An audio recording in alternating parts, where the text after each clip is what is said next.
Bonjour les lasses, je suis Corentin Ponce et aujourd'hui je vais vous faire un TD de membrane et j'espère que vous allez tout comprendre et que ça va vous plaire. Du coup on a une petite première question. Donc on a deux compartiments, donc toujours un petit conseil comme ça pour les transports membranaires, toujours faire ce petit schéma comme ça avec deux compartiments, ce qui est le cas de 90% des énoncés au final. Donc il y a un volume de 4 millilitres dans le compartiment 1.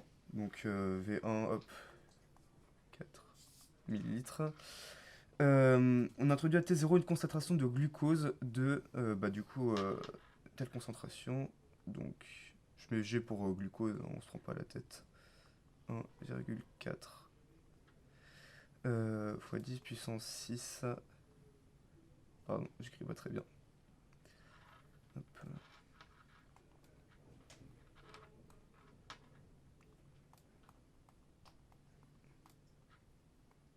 Fois 10 puissance 6, du coup, becquerel par millilitre.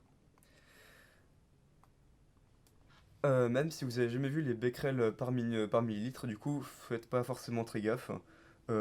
Juste faites attention aux unités le jour du concours et adaptez les concentrations en fonction de ce qu'on vous donne dans l'énoncé. Donc ne paniquez pas, tout ira bien. Donc la concentration est déterminée par mesure de la radioactivité, vu que c'est un becquerel. Et du coup, lorsqu'on met le glucose dans le compartiment 1, on regarde 20 minutes plus tard qu'est-ce que cela donne dans le compartiment 2. Donc dans le compartiment 2 qui a un volume de 2 millilitres,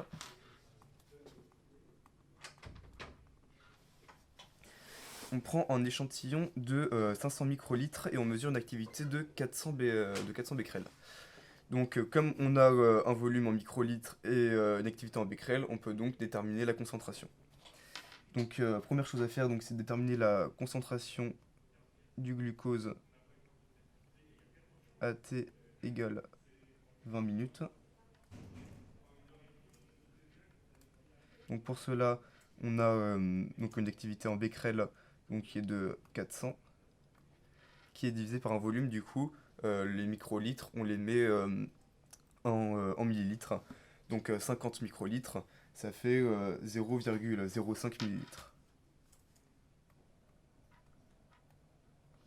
Je mets les unités comme ça, vous comprenez bien.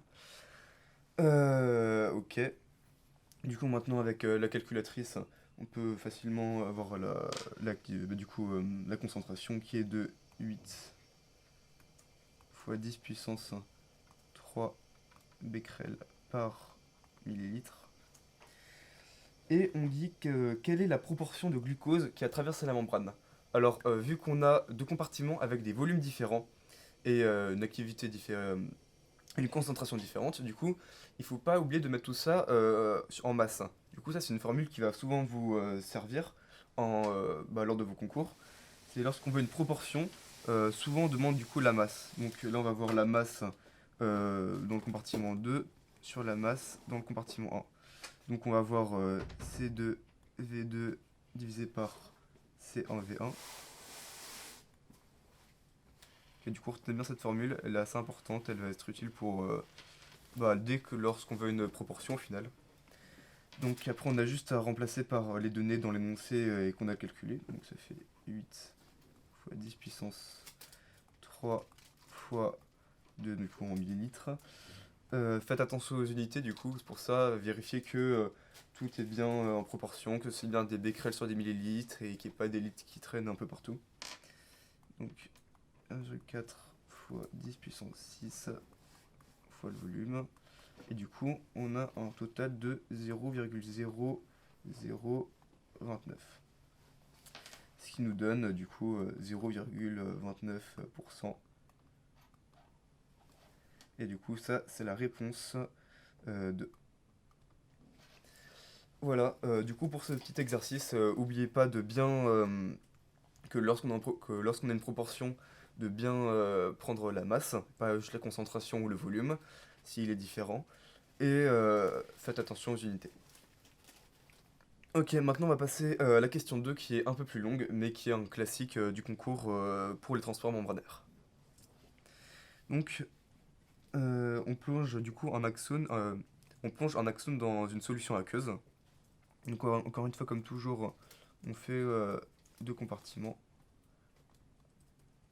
Donc un axone, qui sera souvent apparenté à un truc intracellulaire, un compartiment intracellulaire, et une solution aqueuse,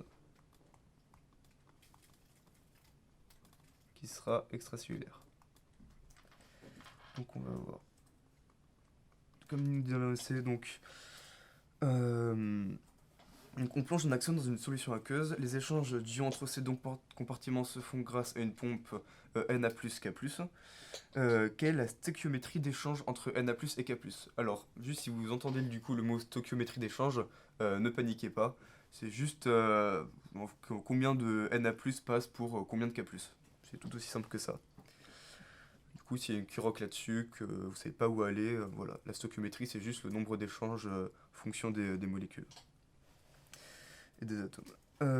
Du coup, maintenant, on a donc des données dans l'énoncé, donc les concentrations en A+, dans les compartiments, donc on a juste à le transférer sur le tableau.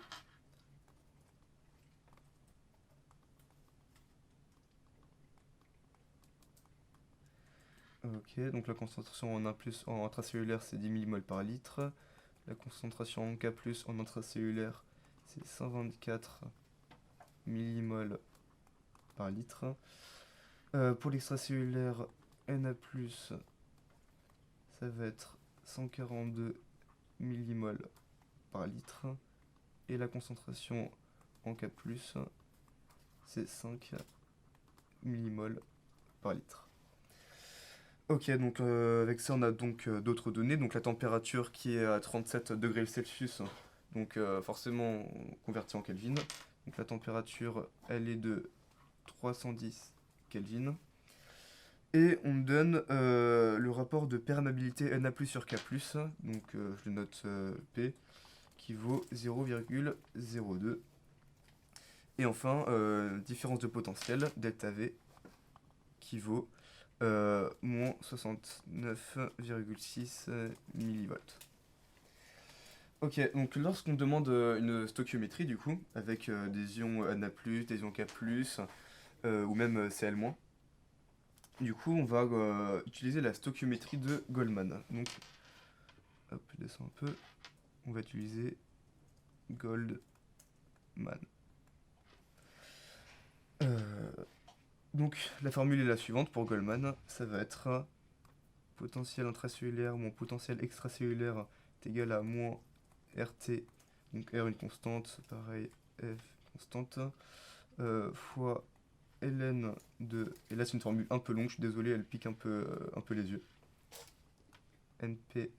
Donc quand je mets les NP, c'est donc justement pour la stoichiométrie, c'est ce qu'on va chercher, vous allez comprendre un peu plus tard. Fois la perméabilité de Na fois la concentration en Na+ intracellulaire. Et du coup, on fait la même chose pour K+.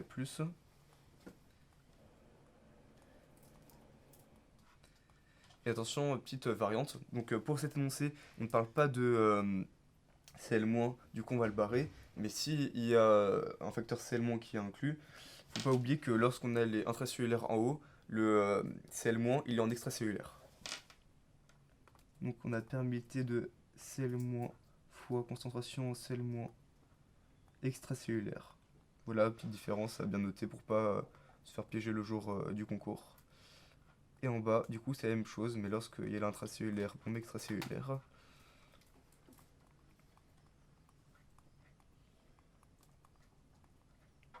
Hop, concentration Cl- intracellulaire, ok.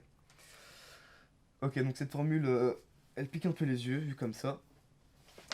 Et du coup, à noter que comme dans l'énoncé, on ne parle pas de Cl-, ou alors on va vous dire, bah du coup, Cl- est imperméable à la membrane. On va donc, du coup, on peut barrer les deux. Enfin, ça changerait un autre énoncé.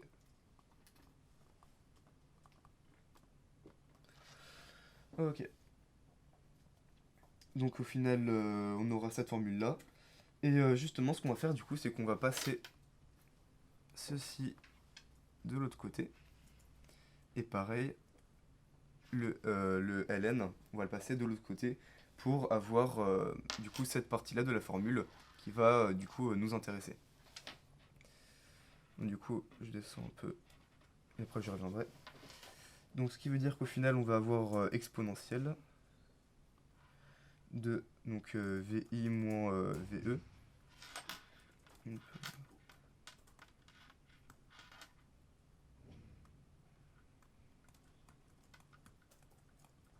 Moins VE. Du coup, fois F, qui était en bas avant. Du coup, avec en bas, moins RT. Est égal à NP de... Du coup, ok. Alors maintenant, vu que en bas, on a la perméabilité de Na+, la perméabilité de K+, hein, il y a une simplification qu'on peut faire. Donc, pour mieux apprendre, enfin, pour mieux utiliser la formule, du coup, ça va être NP de... Encore la perméabilité de Na+ sur K+. On met ça en haut et en bas. C'est pour ça que dans l'énoncé, on donne toujours la perméabilité de Na sur K ou l'inverse. Parce que bah, déjà c'est plus simple, donc les profs sont entre guillemets gentils là-dessus. Et même ça nous évite tout un tas de simplifications. Ok. Donc fois en haut Na plus intracellulaire plus K plus intracellulaire. En bas, on va avoir Na plus extracellulaire plus K plus extracellulaire. Ok, vraiment cette formule, elle est vraiment à prendre par cœur pour le coup. Genre la formule du haut qui pique un peu les yeux, dans le cas où seulement forcément elle est utile, mais vraiment, si vous devez retenir une seule formule lorsqu'on vous parle de stoichiométrie, c'est vraiment celle-là, elle est vraiment primordiale, celle qui va vous permettre de faire tous vos énoncés. Ok, bah du coup, parfait, on a ça. Maintenant, on va pouvoir mettre les valeurs qu'on nous donne dans l'énoncé. Donc on va voir exponentielle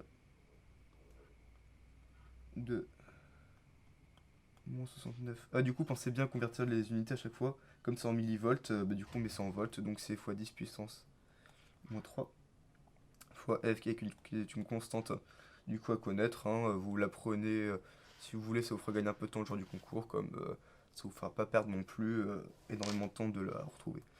Fois R, donc maintenant vous la connaissez plutôt bien, je pense. Fois du coup la température 310. On remplace de l'autre côté.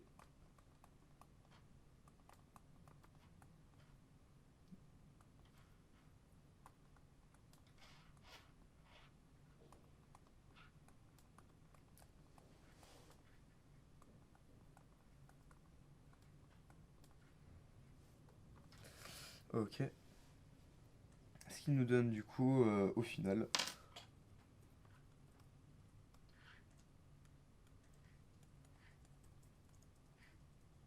NP fois 0,2 plus 124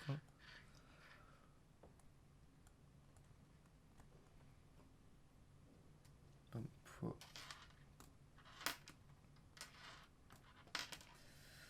fois 2,8 plus 5. Donc maintenant après on a juste à passer ça de l'autre côté. Ce qui va nous donner un équivalent de 39 NP plus 70 est égal à 0,2 NP plus 124. Ce qui va me donner du coup encore une fois on passe les NP d'un côté, les valeurs sans NP de l'autre. Ce qui va donc nous donner au final 38,8 NP est égal à 54, ce qui signifie qu'en gros NP, lorsqu'on passe ça de l'autre côté, on va avoir NP est égal à 3 demi. Donc ce qui signifie qu'on va avoir 3 Na+ pour 2K+. Ok, alors là il y a eu certes beaucoup de calculs, ça peut paraître très très dur, mais au final, si on revient sur ce qu'on a vu, la seule chose qui est à retenir, c'est que à partir de cette formule, qui est vraiment à retenir pour le coup pour tout ce qui est stoichiométrie, bah, c'est qu'après on a juste à mettre les données qu'on a dans l'énoncé ou s'il y a des unités à convertir, bah, convertissez-les. Et bah, après on a juste à, sur la fraction de NP, mettre le dénominateur avec l'exponentielle. Après c'est juste des petits calculs assez simples. et après on essaie d'isoler NP, donc au final ça peut faire peur comme ça, mais lorsqu'on n'est pas assez bon en maths, mais on est assez rapide sans faire d'erreur évidemment, eh bien on peut assez rapidement trouver le résultat. Et, euh, et même par rapport aux annales, au jour du concours, ce sont globalement des données assez classiques, celles qui sont mises dans l'énoncé. Donc vous aurez jamais 10 NA+, pour 1 K+, ce sera toujours des trucs 3 NA+, pour 1 ou 2 K+, et voilà. J'espère que vous avez tout compris pour cet exo-là. On va passer au suivant. Ok, donc pour les membranes, en effet, une partie calcul qu'on a fait, mais également du cours qu'il faut apprendre parce que le jour du concours, c'est des points rapides et gratuits. Et en physique, lorsqu'il y a du cours et que c'est pas forcément très dur, enfin il faut se l'apprendre, autant avoir les points comme ça. Donc, celui ça sera un vrai ou faux, donc on va faire les petits 12, 13, 14, 15. Donc l'oubaïne inhibe la pompe Na+, K+, ATPase. C'est vrai. Du coup, l'oubaïne ça inhibe la pompe Na+, K+, ATPase de type P. Voilà, c'est une des premières questions de cours, celle qui revient le plus fréquemment. Vraiment, l'oubaïne dans vos énoncés, même ça peut tomber lorsqu'on parle de pompe Na+, K+, et donc de stoichiométrie. Ok, le potentiel d'action induit une entrée de charge négative. Ça c'est faux. Lorsqu'on a un potentiel d'action, on va avoir une entrée de charge positive. Les charges, elles s'inversent, donc on va avoir une entrée positive, tout simplement. Le flux K+, voltage dépendant est actif. Alors non, pour le coup, il est passif. Voilà, c'est juste quelque chose à se tenir, c'est que pour le flux avec l'entrée de potassium et la sortie de voltage, du coup, voltage dépendant, du coup il est passif, tout ce qu'il y a à retenir. Le potentiel de repos, au potentiel de repos, il y a une électroneutralité intracellulaire et extracellulaire. C'est vrai. C'est un des principes fondamentaux qui sert dans beaucoup d'exercices, l'électroneutralité. Euh, voilà, donc retenez-le. Et enfin, un transport électrogène signifie que le nombre de charges échangées est le même. Alors non, justement, un transport électrogène, c'est un nombre de charges échangées qui est différent, du coup qui n'est pas le même. Pour la question 4, on a une solution X et une solution aqueuse séparées par une membrane non dialysante, donc non dialysante qui ne laisse pas passer les ions. Donc on va un peu là. Toujours ce même modèle avec deux compartiments. Donc là on met solution X et l'autre compartiment aqueux. Ne laissant pas passer les ions, la solution X est composée de Na+, K+, donc Na+, K+, donc on donne la masse volumique, donc on va pouvoir calculer la concentration avec la masse molaire, et d'une protéine de masse volumique 20 grammes par litre, donc concentration en protéine, et d'une masse molaire donnée. Entre ces deux solutions, des phénomènes d'osmose ont lieu, donc avec des échanges d'eau. À l'équilibre, la hauteur de la solution vaut. Et pour le coup, ça va pas être forcément très très dur. On va utiliser la formule de l'osmose, mais avant cela, on va devoir calculer la concentration. Donc petite formule de rappel très importante, c'est que la concentration, c'est la masse volumique sur la concentration, sur la masse molaire. Ok. Voilà, du coup, cet exo-là, c'est la seule formule qu'il y a à retenir. Et en transport membranaire, on n'aura jamais des formules extrêmement poussées. Enfin, à part des formules à prendre par cœur, comme pour la stoichiométrie de Goldman. Mais sinon, ça reste des formules assez simples. On peut toujours se débrouiller sans forcément connaître parfaitement son cours. Donc, si on commence pour Na+, donc la concentration, c'est ρ sur grand M. Donc, ça va être 0,585 divisé par... Bon, du coup, là, vous allez chercher dans vos données qu'il y a dans un polycopier. Donc, ça vaut 23. Et donc ce qui nous donne 0,025. Pour K+, bah du coup c'est la même chose. Hop là, 0,585 divisé par 39. Petit détail de précision du coup pour certains, si jamais je donne des ions de NaCl, du coup on calcule pas la concentration de NaCl, on prend la concentration de Na+, et de Cl-. On dissocie toujours les molécules avec des ions associés. Je te fais un petit point récapitulation. Ok, et enfin une protéine.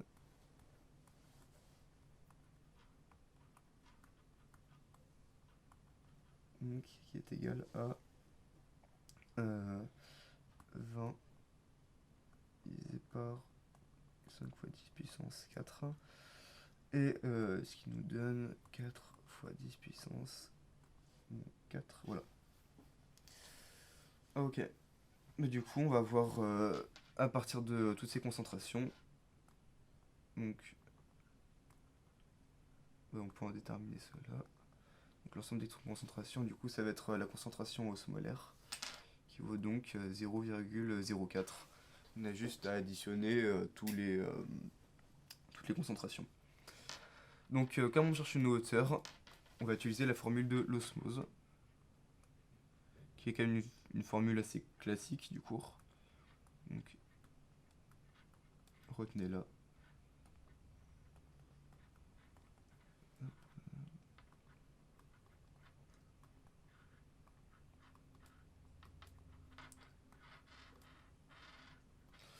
Ok, du coup, là, je vous laisse sur cette petite formule où on va avoir une égalité, ce qui permet donc, dans 90% des cas, de chercher la hauteur, ou dans d'autres cas, de chercher cela. Donc, on a juste à mettre cela ici pour trouver la hauteur. Du coup, Roger, on est juste à le mettre de l'autre côté de l'équation. Donc, on va avoir H est égal à RT delta W sur Roger, ce qui nous donne 8,314 5 fois 298. Pour la température, lorsqu'on la donne pas, c'est à 25 degrés, donc 298 Kelvin. Hein. Genre, n'allez pas chercher d'autres températures, c'est pas une erreur des profs. Ce sont les données classiques. Fois 0,04 divisé par, du coup, comme c'est un milieu aqueux, on va prendre le ρ de l'eau. Pareil, c'est quelque chose d'assez classique en milieu aqueux. C'est de l'eau, du coup, la ρ, il vaut 10 puissance 3, il vaut pas, c'est pas une autre valeur. Donc voilà, c'est un petit détail de cours à retenir. Fois G 9,81, ce qui nous donne 0,01 mètres. Faites attention du coup toujours aux unités, ce qui nous donne 1 centimètre. Ok, du coup 1 centimètre, c'est la réponse 16.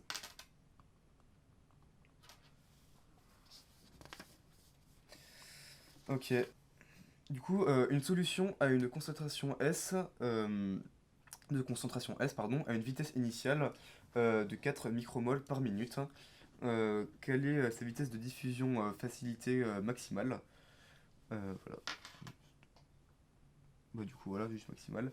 On a les données, donc on a la concentration S qui vaut 15 millimoles par minute et Km qui vaut 2 millimoles par minute. Du coup, maintenant, on va chercher la vitesse. Donc pour ça, on va utiliser la formule du flux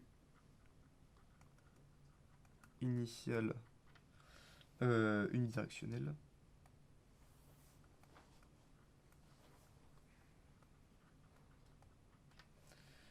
Du coup, qui vaut... si vous mettez des V pour la vitesse, dans le cours, je sais qu'ils mettent des J, du coup, voilà, juste pour prévenir que J, qu'il y a dans les cours, que même peut y avoir le jour du concours, ça vaut V dans l'énoncé pour la vitesse. Voilà, J c'est la vitesse. Donc J est égal à J max fois S sur S plus Km. Dans cette idée, en fait, on n'a pas voulu chercher trop loin. On a vraiment voulu faire un récap de toutes les formules assez classiques finalement. pour que vous soyez le plus près le jour du concours. Voilà. Donc on va juste mettre tout ça de l'autre côté pour isoler Jmax. Donc Jmax est égal à V pardon, est égal à J fois S plus Km sur S. On a juste à jouer un peu avec la formule pour tout simplement connaître la vitesse maximum. Donc ça fait 4 fois 15 plus 2 divisé par 15, ce qui nous donne un résultat de 4,5 micromol par minute.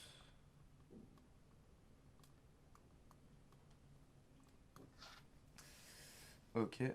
Et du coup, pourquoi est-ce que c'est des micromoles par minute? C'est parce que du coup, comme on a des concentrations S en haut et en bas qui sont en du coup millimoles par minute, mais un J du coup en V qui est au dénominateur un peu tout seul entre guillemets, du coup qui est en micromole par minute. Bref, en gros les unités font que c'est du micromole par minute. Et si vous comprenez pas, juste le jour du concours, pour si vous avez peur de faire une erreur, du coup mettez toutes les unités et ça vous permettra de peut-être moins faire d'erreurs bêtes.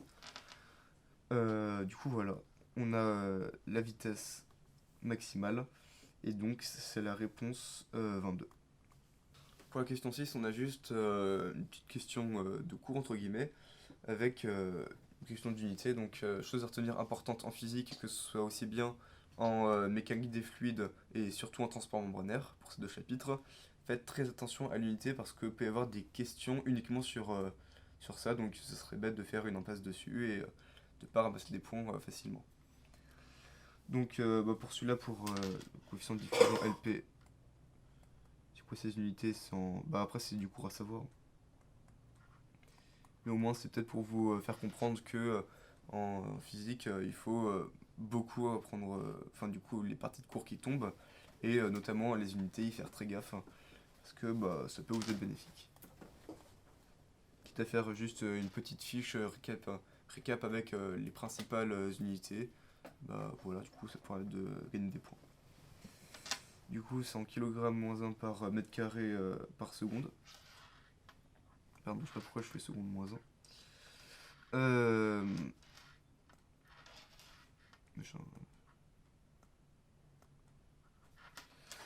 Sinon c'est des pascals par mètre par seconde moins 1. Du coup si on met les dimensions, ça va être une masse moins 1 fois L2, une longueur temps, et qui en temps 1. Ce qui nous fait les réponses 27, 28 et 29. Ok, du coup c'est tout pour la question 6. Il nous reste plus que 2 questions et on aura fait un peu le tour des transports membranaires qui est pas le chapitre le plus simple et le plus limpide parmi tous les chapitres. Hop là.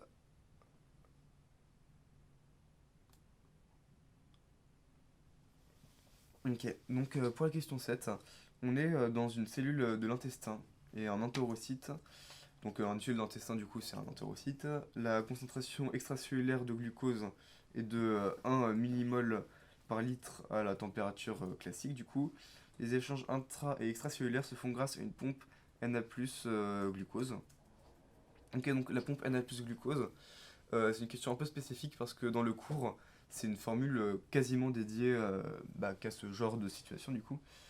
Quelle est la concentration intracellulaire en glucose? On a du coup la donnée d'équilibre entre les potentiels. Et du coup, quelle formule tu vas utiliser quelle formule on va utiliser du coup? On va voir la formule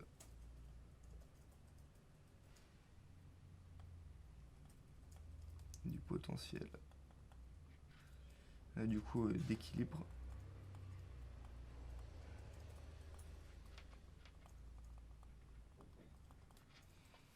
Du Du coup, la formule des transports du coup du Na+ et du glucose, qui est un cas assez particulier, qui est à prendre parce que forcément bah, ça tombe au concours. Donc on va avoir concentration. Donc SI c'est la concentration en glucose intracellulaire sur SE est égal à exponentielle de F qui est une constante fois du coup l'équilibre de Nernst Na plus moins différence de potentiel divisé par RT. Donc on a juste à... Mais du coup cette formule vraiment elle est classique pour le transport du glucose Na+. On a juste à... Comme on veut la concentration intracellulaire en glucose, on a juste à envoyer la concentration extracellulaire en glucose de l'autre côté de l'équation. Donc on va voir SI est égal à SE fois exponentielle de F fois entre parenthèses E avec Na plus moins delta V divisé par RT. Ce qui nous donne 1 fois... Bah du coup après, vu que dans l'énoncé, on nous donne du coup les concentrations, les données, on a juste à transposer. Du coup 1 fois exponentielle hop, 85 fois 18 fois 10 puissance moins 3 du coup. Encore une fois, faites gaffe, lorsqu'on est en millivolts, on laisse pas des millivolts comme ça, on va en volts, du coup on a un 10 puissance moins 3. Faites attention, c'est une erreur assez classique qu'on peut faire au concours. 8,314,5 fois 298. Pareil pour la température, bien convertir en Kelvin. Et du coup, ce qui nous donne avec la calculatrice un résultat de 2 millimoles par litre. Et ça, c'est la réponse 33. Ok, du coup, à retenir pour cet exercice-là, c'est que lorsqu'on a une pompe Na+ glucose, on va utiliser la formule du potentiel d'équilibre de Nernst, qui donc SI sur SE est égal à l'exponentielle de et la suite de la formule. Ok, du coup, bravo si vous êtes tenu jusque-là, si vous avez eu les bonnes réponses. C'est que bah, vous avez une vue quand même assez générale, plutôt correcte de ce chapitre-là. Et on passe du coup au dernier exercice, qui est plutôt cette fois-ci un exercice de logique, on va dire. Enfin, vous allez comprendre. Du coup, on a un compartiment 1. Donc, comme d'hab, on a un bail de compartiment.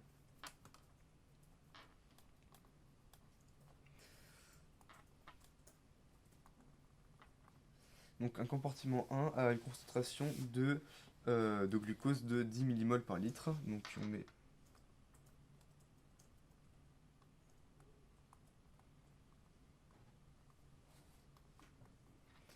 millimoles par litre. Et un compartiment 2 avec une concentration de glucose de 2 millimoles par litre.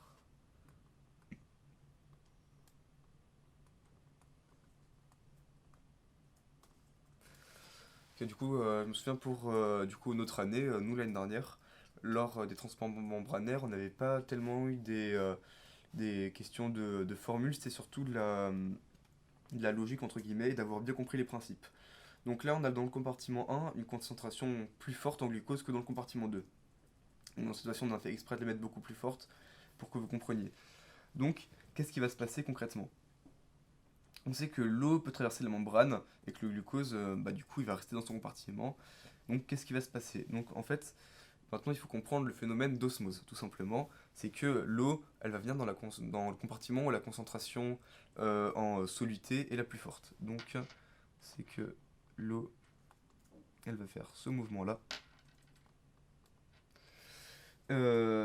Et enfin, du coup, si la membrane, on se dit qu'elle est mobile, du coup, elle peut se déplacer. Et vu que dans un compartiment, du coup, dans le compartiment 1, qui est plus concentré en glucose, il va y avoir une entrée d'eau, bah, ce qui veut faire que l'eau, ça va prendre du volume dans le compartiment 1. Du coup, la membrane, elle va se déplacer vers le compartiment où le volume va diminuer, donc vers le compartiment 2.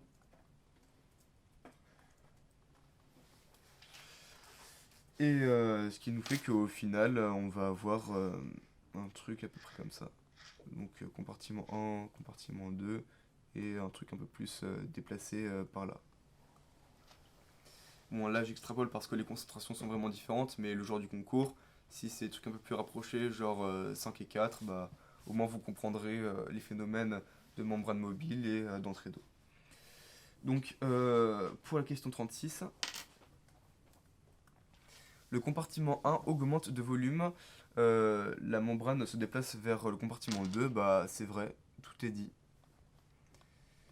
Pour la question 30, pour l'item 37, la membrane ne bouge pas, bah non, on dit qu'elle est mobile, et vu que les concentrations sont différentes et qu'il y a une entrée d'eau dans le compartiment 1, forcément la membrane, bah elle va pas rester sur place, elle va pas forcer, du coup, non, elle n'est pas immobile. Le compartiment 2 augmente de volume, bah non, l'eau il va vers l'endroit où la concentration en soluté est la plus forte, pas où elle est la plus faible. Du coup non, elle va vers le compartiment 1. Les deux compartiments sont isoosmolaires, donc non, en effet, isoosmolaire, c'est quand il y a la même concentration en soluté. Enfin, dans tous les cas, c'est faux. Et enfin, item 40, dernier item du TD. Il existe une différence de pression osmotique entre les deux compartiments. Bah du coup, ça c'est vrai.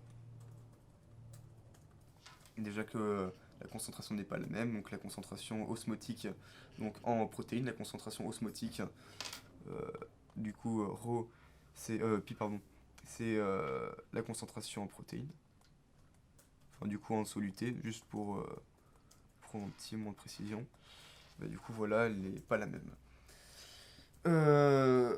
Bah voilà, on a tout terminé.